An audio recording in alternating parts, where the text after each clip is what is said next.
Hey, ¿qué tal, gente linda de Rise of Kingdoms? Bienvenidos una vez más a este canal. El día de hoy vamos a estar hablando sobre este jugador ya bastante conocido llamado Nefisto. ¿Qué pasa con él? Me imagino que ustedes ya lo conocen, ya que ha sido nombrado en interminables ocasiones en videos de youtubers de rock. Pero en esta ocasión, lo que les traigo yo es algo un tanto diferente. Me refiero a que no tiene que ver con Rise of Kingdoms como tal. Esto tiene que ver más con el nuevo juego que ha lanzado Lilith hace poco, llamado Call of Dragons. Entonces, ¿qué pasa con este jugador? Lo que pasa es lo siguiente.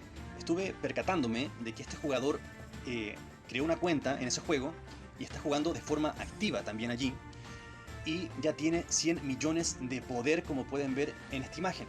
O sea, estamos hablando de que Call of Dragons es un juego que salió hace ¿cuánto? Salió hace un mes prácticamente o poco más. Bueno, aquí tengo los datos en pantalla. Y como pueden ver, salió hace prácticamente nada y este jugador ya tiene 100 millones de poder.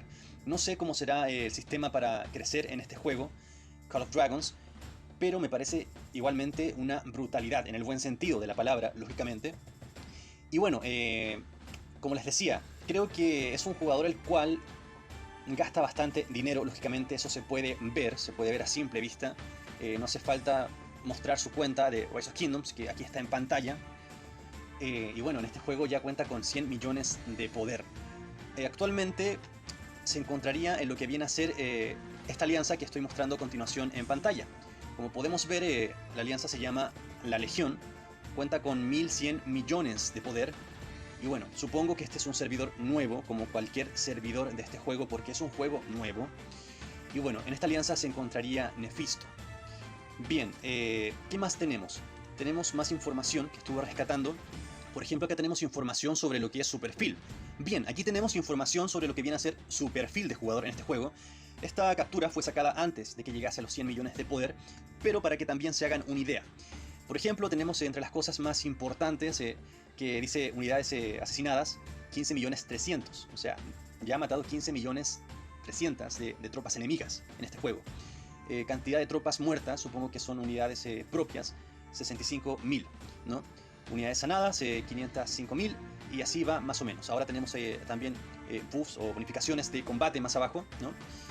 Y bueno, ¿qué más tenemos por aquí? Tenemos más capturas, como viene a ser, por ejemplo, el ranking general de poder de su servidor actual, del reino. Vemos que claramente Nefisto se encuentra en el top 1. Como dije, estas capturas fueron sacadas antes de que él llegase a los 100 millones de poder, por lo que ahora tiene 100 millones, no 89. Y ya estaba en top 1, sí, top 1 con 89 millones de poder. El top 2 ya bajaba inmediatamente a los 55 millones, que me imagino que también deben ser jugadores pay to win. Si es un reino o servidor nuevo, 55 millones, si es que cuesta más o menos lo mismo crecer en Call of Dragons que en Rise of Kingdoms, bueno, 55 millones igual hay que ponerle ganas para poder llegar a ese poder, ¿no? Ganas y dinero. Entonces, tercer lugar con 54, el cuarto con 53 y ya el quinto lugar baja drásticamente a los 45 millones de poder. Sería ese el ranking global de poder de su reino o servidor actual. Vamos con más información. Vamos, por ejemplo, lo que sería el equivalente a lo que viene a ser el gobernador más fuerte en Rise of Kingdoms, que se llama en este caso el señor más poderoso, más fuerte. Y aquí claramente Nefisto está en top 1. No sé, desconozco si en este caso está arreglado, ¿no? Aunque no lo creo, porque al ser un servidor entre comillas nuevo, ustedes saben que cuando los servidores son nuevos, el MG de por sí es libre, ¿cierto? Porque aún no hay reglas.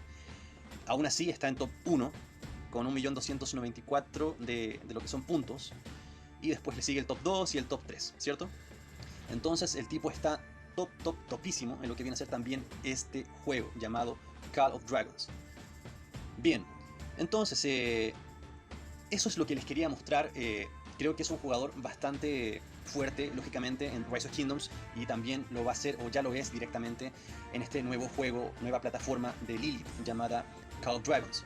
Así que, bien, esto no es a modo de juzgar ni mucho menos. Creo que cada quien hace lo que le parezca con su dinero y con su tiempo. Cosa que sí me llama la atención es que este jugador, para tener tanto dinero, también al parecer cuenta con bastante tiempo, podría ser. ¿Por qué lo digo? Porque independientemente de que tanto Rise of Kingdoms como Call of Dragons sean dos juegos del mismo estilo, es decir, juegos en los cuales tienes que dedicarle mucho tiempo para crecer, o sea, el tipo tiene que estar ahí metiéndole presión a lo que son los eventos y todo eso, porque por mucho que le metas dinero, debes estar atento a todo lo que son los eventos, por ejemplo, en este caso al gobernador más fuerte y a todo ese tipo de cosas, ¿no? También al tema de los KVKs. Así que esa información quería compartir contigo el día de hoy, porque me pareció un tanto curiosa, ¿no? Es un jugador potentísimo, es un jugador muy fuerte. Yo sé que ahora está como de moda hablar de Nefisto, no había querido hablar de él, ya que vi que había muchos videos ya sobre él y me parecía que era un tema un poco saturado, por así decirlo. Pero me llamó la atención que este jugador también está marcando presencia en Call of Dragons. Así que esto ha sido el video de hoy. Déjame en los comentarios qué te parece esto, qué piensas. A mí me parece una verdadera locura, en el buen sentido de la palabra. Pero también entiendo que pueden haber diversas opiniones al respecto. Así que nada, déjame en los comentarios, comenta, no te olvides igual darle like si puedes, que me ayuda bastante. Y sería eso por el día de hoy. Nos vemos en un siguiente video. Un abrazo, chao, chao.